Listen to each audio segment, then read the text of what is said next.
Hello, কি অবস্থা সবার, কেমন আছেন?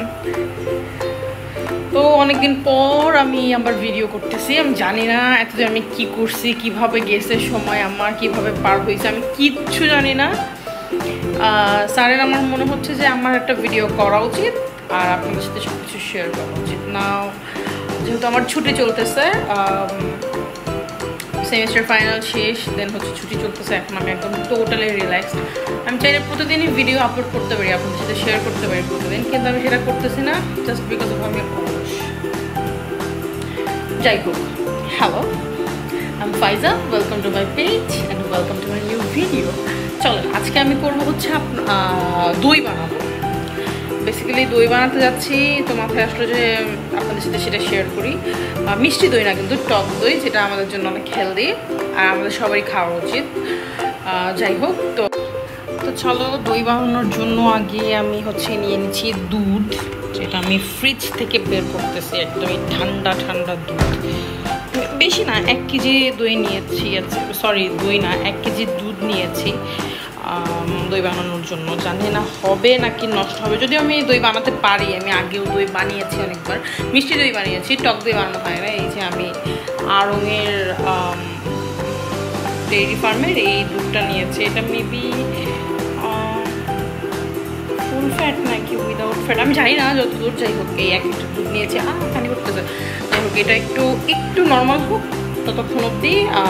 এরপর এটা হচ্ছে জাল করবো, হ্যাঁ, চুলায় দিয়ে এটা জাল করবো। তো চলেন পাতিল নিয়ে আসি। তো এই তো পাতিল নিয়ে আসছি, বেসিক্যালি এটা রাইস কুকারের বোল। এই তো নাইফও নিয়ে আসছি, এখন হচ্ছে এটাকে কাট করে দেন পাতিলে ঢালি। চলো, এই যে এটা ঢেলে দিচ্ছি। এটাকে একদম ঘন করে, বেশি না, 20% কমাবো। এখানে যতটুকু মিল্ক আছে এর থেকে 20% কমাই নিব, কমায় দেন হচ্ছে এটাকে দেখা যাক প্রসেসিং কী করি সেটা দেখতে হবে, সাথে থাকো। যেহেতু আমি সিলিন্ডার গ্যাসের মধ্যে দিয়েছি, সো দ্যাট ফ্লোরে বসে বসে এই দুধটা চাল করতে হবে, চলতেছে বসে, গ্যাস নাই। তো এই আর কি। তো চলেন দুধটা চাল করি, চাল করে দেন আসতেছি। এই যে এখানে আমি অফ ক্যামেরায় আরও 5 লিটার দুধ অ্যাড করছি, এটা আমি ভুলে গেছি, মানে আমার হচ্ছে কেন জানি কম মনে হয়েছিল যে কম তাই আরও 5 লিটার দুধ অ্যাড করছি। এটা অলমোস্ট 50% গরম হয়ে গেছে, তখন আমি অ্যাড করতে ব্যাপার না। এটা কীভাবে অনবরত নাড়তে। এই তো দুধটা জাল করা শেষ।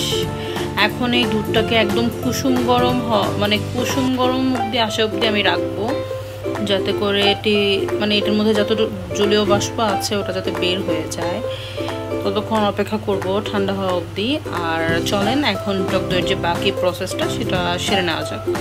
এই তো এখানে আমি একটা স্টিলের বাটি নিয়েছি, যাতে করে মানে আমার কাজটা করতে সুবিধা হয়। আর এখানে আড়ংয়ের যে টক দইটা সেটা আমি নিয়েছি, এটা হচ্ছে লো ফ্যাট ইয়োগার্ট, এটা নিয়েছি। আর এটাই কিন্তু টক দইয়ের যে মানে প্রসেসিংয়ের যে মেন ইনগ্রিডিয়েন্ট, এটাই আমি খেয়ে অর্ধেক করে ফেলছি।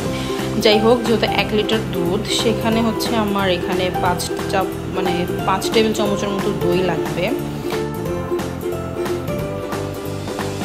যেহেতু টক দইয়ের মতো পানি থাকে, সেক্ষেত্রে আগে থেকে আমি একটু এই পানিটাকে সোক করবো, মানে পানিটা ফেলে দিয়েছি যদিও, অল্প একটু আছে। এখানে আমি নিয়ে নেব 5 টেবিল চামচ, 2, 3, 4,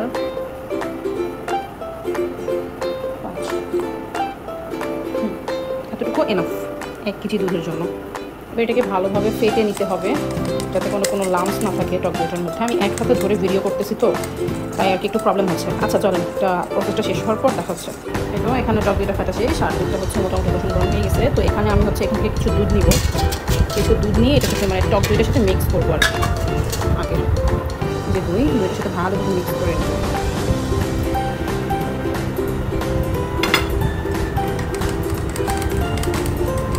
দেন এইটা হচ্ছে ওই যে 2টা বাটি, আমি 2টা বাটি নিয়েছি, এই যে একটা প্লাস্টিকের জার, এই 2টা জারের মধ্যে ইকুয়ালি নিয়ে মানে দিয়ে দেবো আর কি, যাতে করে আমার দইটা রেডি হয়ে যায়। পরে এটা যখন আমি বসাবো তখন আসতেছি। ওকে, আমি অফ ক্যামেরায় ওই যে টক দই আর নর্মাল দুধের যে মিক্সচারটা সেটা হচ্ছে পুরোটা দুধের মধ্যে দিয়ে দিচ্ছি। এখন এটা হচ্ছে ভালোভাবে মিক্স করে তারপর যে 2টা বাটি, 2টা বাটির মধ্যে ইকুয়ালি ডিভাইডেড করে ঢেলে দেবো। আচ্ছা, আমি অফ ক্যামেরায় তাহলে বাটি দুটোতে দইয়ের যে মিক্সচারটা সেটা ঢেলে তারপর আসছি। এই যে দইটা ঢেলে নিয়েছি 2 বাটির মধ্যে। এখন এগুলো হচ্ছে ফয়েল পেপার ধারে র্যাপ করে দেবো, যাতে করে এটার ভিতরে কোনো ধরনের কোনো বাতাস না ঢুকতে পারে। এই যে রেডি। এক হচ্ছে আমি বাটার পেপার না, সরি এটাকে কী বলে যেন, প্লাস্টিকের যে একটা, যাই হোক হোয়াট এভার ভুলে গেছি, ওটা দিয়ে কোট করছি। আরেকটা হচ্ছে এই যে আমি ফয়েল পেপার দিয়ে কোট করছি।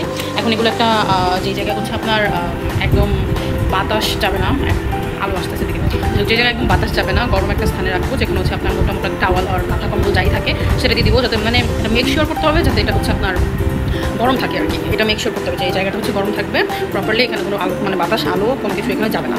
সো দেখো, এটা হচ্ছে আমি 24 ঘন্টার জন্য রাখবো এভাবে, এটা সেট হওয়ার জন্য। তো দেখা হচ্ছে 24 ঘন্টা পর। হ্যালো, যাই হোক, তো 24 ঘন্টা হয়ে গেছে। 24 ঘন্টা পর আবার ব্যাক করলাম আমার ব্লগে।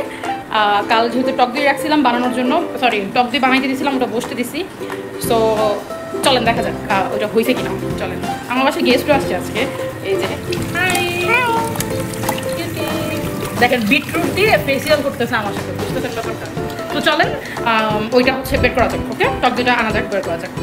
এই যে একটা গরম জায়গায় আমি দিছিলাম এটাকে, আসলে হইতে দিছিলাম আর কি, জমতে দিছিলাম। তো এটাকে উঠাই তারপর চলেন নিয়ে যাই এবং আপনাদের সাথে শেয়ার করি, আপনাদের সাথে এটা আনপ্যাক করি যে এটা কী অবস্থা। চলেন, সো চলেন আনপ্যাক করা যাক।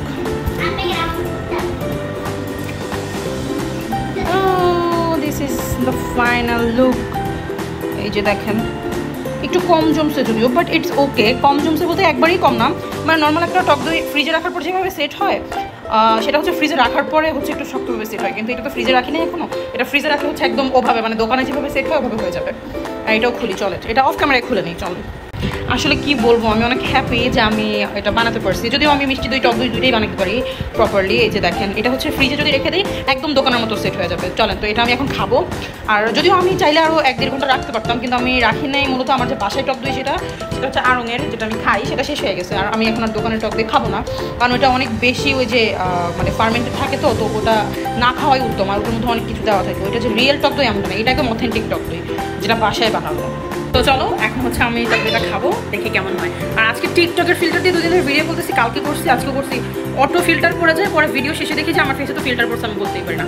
মানে থাকে না ওই যে মানে টিকটকের এই দিয়ে তো আমি ভিডিও করি, তো ওটা দিয়ে যখন ভিডিও করতেছি তো আমার মানে আমি একটা ন্যাচারাল একটা ফিল্টার, ভিডিওতে সবাই ফিল্টার ইউজ করে নর্মালি, তো আমি একটা ন্যাচারাল ফিল্টার দিয়ে ভিডিও করতেছিলাম, কিন্তু হুট করে তাকাই দেখি যেভাবে ফিল্টার করে, তো ভিডিও তো কাটও করতে পারতেছি না, রিটেক নেওয়া সম্ভব না করে ভিডিও। বাই দ্য ওয়ে, আমার মা কী করছে দেখেন, কালকে আমার রুমের মধ্যে রশি বাঁধছে, বাইরে আমার বাবা কাপড় চোপড় দিচ্ছে এটার মধ্যে ধুয়ে।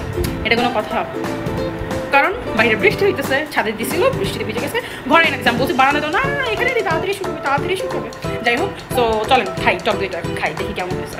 সো এটা এখন কাটবো।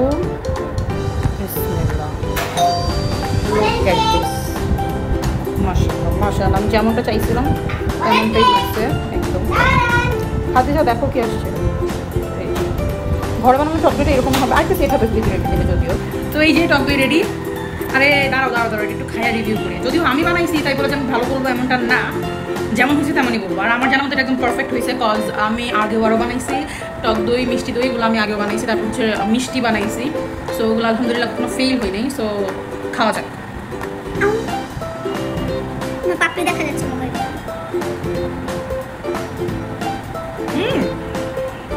It's so good, trust me. এটা আমি বানাইছি দেখে বলতেছি না, হ্যাঁ, এটা সো গুড। আপনারা যারা বাসায় বানাতে চান অবশ্যই আমার রেসিপিটা ফলো করে একবার হলেও বানাবেন, এবং খেয়ে আমার এই ভিডিওর নিচে অবশ্যই কমেন্ট করে জানাবেন। আর যদি আপনারা ভিডিও মেক করেন অবশ্যই আমাকে মেনশন দেবেন, অবশ্যই। আপনারা যদি একবার বানান এটা বাসায়, আমি একদম 100% গ্যারান্টি দিয়ে বলতে পারবো যে আপনারা দোকানের টক দই কিনে খাওয়া ভুলে যাবেন, একদম ভুলে যাবেন, কনফার্ম। তো আজকের মতো ভিডিওটা এখানেই শেষ করতেছি।